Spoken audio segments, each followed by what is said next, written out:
banal na aklat ay hindi lamang aklat ng aral, kundi ito ay napakamatalighanga at puno ng mga bagay na kailangan ng puso at ng pangunawa. Ngunit sino nga ba ang mag-aakala na may mga nakakatakot din palang mga kwento na dito ay maaaring mabasa? Kaya naman mga katinagalog, isama-sama po nating alamin ang malahoror at nakakatakot na kwento sa banal na kasulatan. Bago po tayo ay magsimula, huwag pong kalimutang mag-subscribe, i-click ang notification bell, piliin po ang all para hindi mahuli sa mga videong araw-araw ay ipinupost ni Tinagalog, si Ezekiel at ang mga hukbo ng kalansay. Sa istoryang ito ay itinapon ng Diyos Ama itong si Ezekiel sa gitna ng kapatagan. Ngunit hindi ito basta-basta lamang na kapatagan. Napapalibutan ito ng mga sandamakmak na buto ng mga pumanaw na mga tao. Ninais ng Diyos Ama na subukin itong si Ezekiel sa kanya namang pananalig para sa kanya. Inutusan ito ng Diyos Ama na bulungan at kausapin isa-isa ang mga kalansay at utusan sila na bumalik muli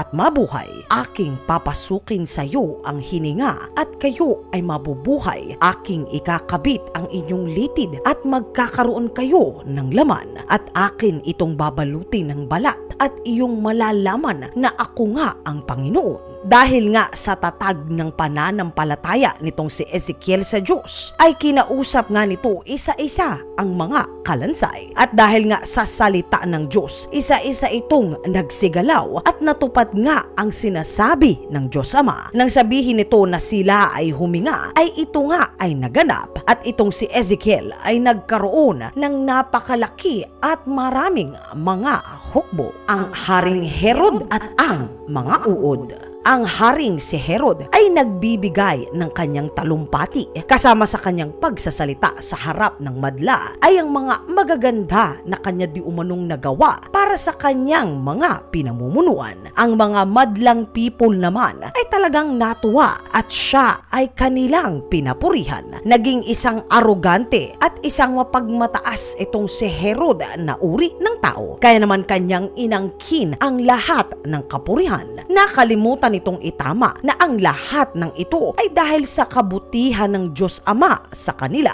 Ito ay siyang hindi naman ikinatuwa ng Diyos Ama. Kaya naman nakasaad sa banal na kasulatan na kaagad dahil hindi pinapurihan nitong si Herod ang Diyos Ama, isang anghel ng Panginoon ay pinabagsak ito at saka siya ay kinain ng mga uod at siya nga ay namatay.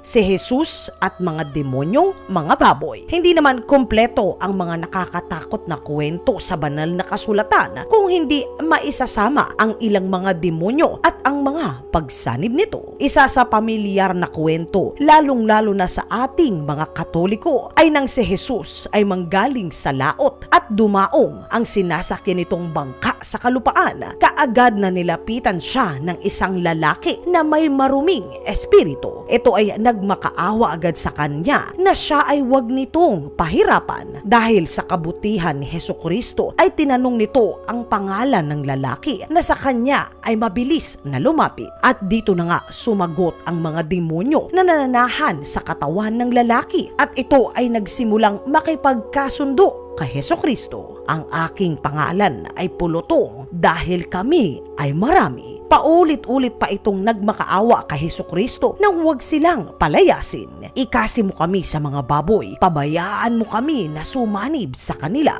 At binigyan nga sila ni Jesus ng permiso na lumipat sa mga baboy paalis sa katawan ng lalaki na kanilang inalipin sa mahabang panahon. Ang mga kawan ng baboy na may bilang na 2,000 ay nagmamadaling umalis at sila ay nahulog sa bangin malapit sa baybayin at silang lahat ay nalunod. Ang kamatayan ni Nadab at Abihu. Kung hindi masyadong maalam sa lumang tipan o mas kilala bilang ang Old Testament, ay may mga tao lamang na inilagay at inappoint ng Panginoon at sila lamang ang pinahihintulutan na sa kanya naman ay magsunog ng alay. Sa kwentong ito, ang mga taong kanyang inilagay o inatasan ay si Nadab at ang ama ni Aaron na ang siyang nabigyan ng nasabing katungkulan. Ngunit tila ba ang dalawang naatasan kinabukasan ay nainip at napagod sa kahihintay sa utos ng Diyos Ama kung kailan sila ay magsusunog ng alay para naman sa Kanya. Kaya naman ang dalawa ay nagpagusto na. Sila ay nagsunog ng alay nang wala pang kautusan ang Diyos Ama. At ito naman ay hindi niya ikinatuwa sa pagkayamot ng Diyos Ama sa katamaran at pagkasuwail ng dalawa ay nagpaulan ito ng apoy mula sa kalangitan na siya namang sumunog ng buhay sa dalawang magkapatid. Ito ay sa mismong kanilang kinatatayuan.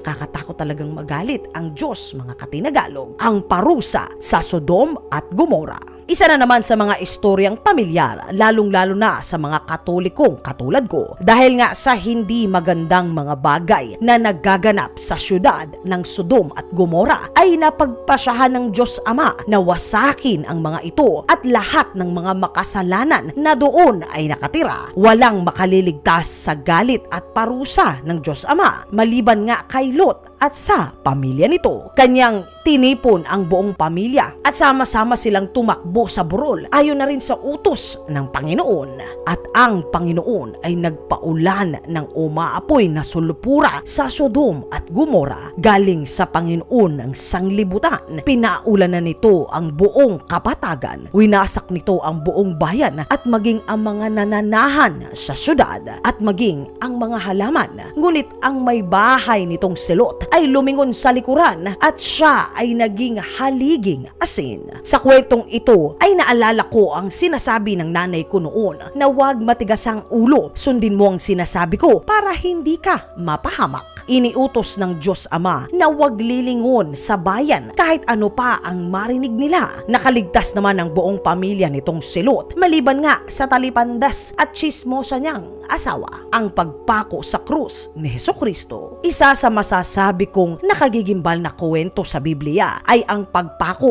at pagpapahirap naman mismo kay Hesukristo. Si Hesukristo ay ipinanganak upang tubusin ang kasalanan nating mga tao at upang maibahagi ang pangaral at salita ng Diyos Ama upang ang mga tao naman ay makapamuhay ng maayos ayon nga sa salita ng Diyos. Kanyang pinagaling ang may mga malubhang karamdaman, pinainom ang mga nauuhaw, pinakain ang mga nagugutom. Napakadaming mabuting ginawa para sa sanlibutan si Hesukristo. Ngunit may mga tao talaga na sadyang kahit na ano ang magagawa pa rin na ikaw ay ipahamak. Pamilyar na pamilyar ito dahil magpasa hanggang ngayon ay nangyayari ito. Ika nga ng mga pilosopo sa internet, mga katinagalog, hindi lahat ng ahas ay nasa gubat. Minsan katabi mo na at tropang dikit mo pa. Mabalik naman tayo kay Judas na sa lahat ng nakita nitong mabuting ginawa ni Jesus ay pinagpalit pa rin ito sa halagang 30 pirasong pilak. Nang mahuli ng mga sundalong Romano si Hesukristo ay dinala muna ito kay Poncio Pilato na alam naman natin na naghugas ng kamay dahil wala nga itong makitang maling ginawa nitong si Jesus. Ngunit ganun pa man, matapos ang torture na inabot nito ay ipinapako pa rin siya sa krus. At nang hugutin nito ang kanyang huling hininga at matapos itong humingi ng kapatawaran para sa mga taong gumawa sa kanya nito ay binawian na nga si Jesus ng buhay. Ayon sa banal na kasulatan ng mga panahong iyon ay napunit ang kortina ng templo pagmula sa taas hanggang sa baba. Ang kalupaan ay nayanig, ang mga bato ay nahati, ang mga libingan ay nabuksan at ang mga katawan ng banal ay muling nabuhay. Sila ay lumabas mula sa kanilang libingan sa pagkabuhay ni Hesukristo at sa pag-akyat sa kalangitan. Sila ay pumunta sa banal na syudad at nagpakita sa maraming mga tao. Habang nagaganap ang lahat ng ito, ang mga sundalong nagbabantay sa krus ni Jesus ay natakot at sabay-sabay nilang sinabi na siya talaga ang anak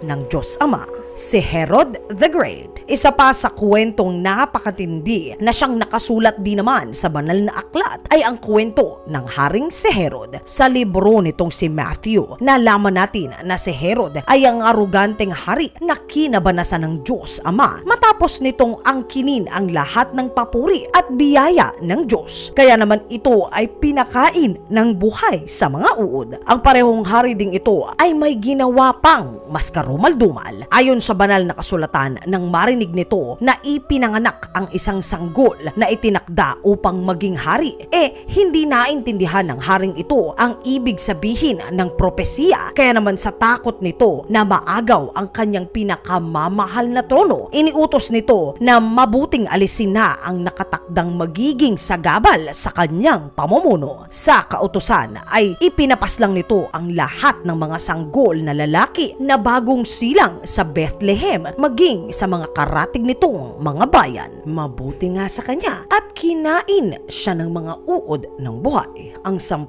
peste sa Ehipto. Isa sa pinakasikat pero nakakatakot na kwento sa Biblia ay nang paulanan ng peste ng Diyos Ama ang bansang Ehipto. Inuutos ng Diyos Ama na palayain ng Parao ang mga Israelita na kanila namang inalipin sa napakahabang panahon. Ngunit nagmatigas ang Parao at sinubok nito ang kapangyarihan ng Diyos Ama. Ang nagsilbing mensahero ng Diyos ay walang iba kung hindi si Moises. Sa pamamagitan niya ay naipaparating sa Parao ang mensahe nito sa kanya. Makailang beses na binalaan ni Moises ang Parao sa magaganap sa oras na ito ay magmatigas. Ngunit ito ay hindi pinakinggan at patuloy na nagmamatigas ang Parao. Kaya naman nagsimulang ipamalas ng Diyos Ama ang kanyang kapangyarihan. Ginawa nitong dugo ang tubig sa buong Ehipto. Binalot ng palaka ang buong bansa. Sinundan ito ng kuto. Kasunod ay ang laksang langaw. Nangamatay ang mga alagang hayop sa kalupaan ng bayan. Nagkaroon ang mga mamamayan ng napakasakit na pigsa. Umulan ng malalaking tipak ng bato na may apoy at dumating ang balang. Saka naman sinhalanta ng mga ito ang kabuuan ng Ehipto. Nagdilim sa kalupaan ng 3 buong magkasunod na araw. At ang pinaka nakakatakot na salot na dumating sa pagmamatigas ng Parao ay ang pagkamatay ng panganay ng anak ng lahat ng lehitimong taga-Ehipto. Sa pagpanaw ng anak na panganay ng Parao ay saka lamang ito tila ba lumambo at saka lamang nito pinayagang umalis ang mga Israelita. Sinasabi na kasing makinig agad para hindi mapahamak. Ang libro ng Revelation. Kumbaga sa lahat ng uri ng libro, ito yung tipong talaga namang kinatatakutan, lalo na ng mga nag-aaral sa kahulugan ng banal na kasulatan. Ito ay sa kadahilanan na lahat ng pwedeng masamang mangyari bago magunaw ang mundo ay dito sa bandang ito mababasa mo. Isa sa mga nakakatakot na propesiya sa Revelation ay ang pagtama ng pesteng balang. Hindi naman ito yung maliit na uri ng balang na pwede pang kainin at sangkutsahin. Ayon sa libro, ang balang na mananalasa sa sangkatauhan ay kasing lalaki ng mga kabayo at ang mga mukha nito ay taglay ang mukha ng mga dyablo at demonyo. Wawasakin nila ang lahat o kahit anong kanilang madaanan. Kasunod namang makikita ang 4 na mga ngabayo o yung tinatawag nila na horsemen na hudyat ng katapusan o ang apokalipse. At saka naman uulan ng apoy na siya namang mas makapagdudulot ng matindi pang kaguluhan. Sinasabi na may mga anghel din na magdudulot pa ng 7 salot na babalot sa lupa. At saka naman lalabas ang Antichrist na siya namang aakit ng mga kaluluwang marurupok patungo sa walang hanggang katapusang pagdurusa sa kadiliman. Matapos ng lahat ng ito ay saka naman ayon sa Biblia ay bababa si Kristo sa langit upang kunin ang mga matuwid na sa kanya ay nanalig at lubos na sumampalataya. Ayon sa banal na kasulatan, siya ay ang Alpha at ang Omega, ang simula at ang katapusan. At yan ang mga nakakatakot na kwento na nakasaad sa banal na kasulatan. Sana po kahit papaano ay may natutunan po kayo. Magkita-kita po tayong muli sa isa pang makabuluhang talakayan.